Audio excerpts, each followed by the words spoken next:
We bring you the latest and biggest updates from the Pna Newsroom. More than 137,000 eligible retirees from the Armed Forces of the Philippines will be receiving their pensions on time. The Department of Budget and Management announced today the release of more than 14 billion pesos to the AFP to finance the monthly pension of said retirees.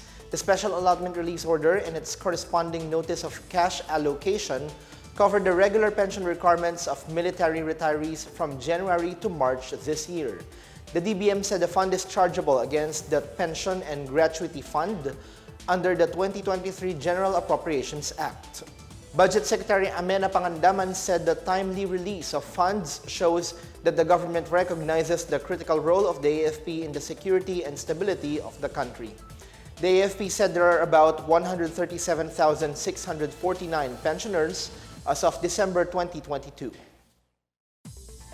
Around 95% of the generals and full colonels of the Philippine National Police have filed their courtesy resignations amid efforts to clean its ranks of officers involved in illegal drugs. Interior Secretary Benhar Abalos said this means out of the 954 top police officials, only 50 have yet to submit their resignation papers. He thanked these officials for following his appeal to resign and undergo screening. A 5-man committee will assess the courtesy resignations and make a recommendation to President Ferdinand R. Marcos Jr. Abalos said the National Police Commission will also review the names of police officers whose resignations are accepted. PNP Chief General Rodolfo Azurin Jr. meanwhile said it remains unclear if the 10 police officers allegedly involved in the illicit drug trade are among those who have already submitted their resignation. Shifting gears now, Ukraine envoy Denis Mikhailiuk apologizes to the Department of Foreign Affairs for what he said is a misunderstanding over their phone call request to President Ferdinand R. Marcos Jr. In a press briefing, Mikhailiuk said he may have caused a misunderstanding when he told the media that Manila had yet to respond to their request. He said a supposed phone conversation between Ukrainian President Volodymyr Zelensky and the Philippine President aims to tackle their peace plan that will be presented before the United Nations next month.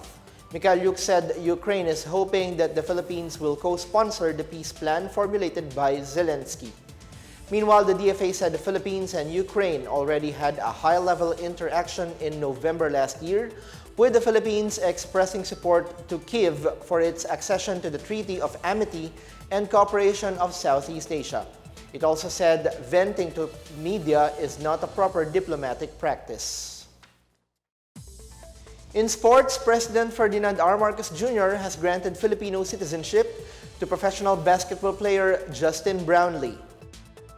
Senator Francis Tolentino confirmed that Marcos has signed Republic Act 11739 that grants Filipino citizenship to the Ginebra import through naturalization. The law will allow Brownlee to enjoy the privileges of being a Filipino citizen as well as the eligibility to play for Gilas Pilipinas. The 6'5" shooting guard will take an oath of citizenship and apply for a Filipino passport. Philippine Olympic Committee President Abraham Tolentino earlier said Brownlee is expected to join Gilas for the Southeast Asian Games this May. If he gets his passport on time, Brownlee could also make it to the 6th window of the FIBA World Cup qualifiers to be held at the Philippine Arena on February 24 and 27.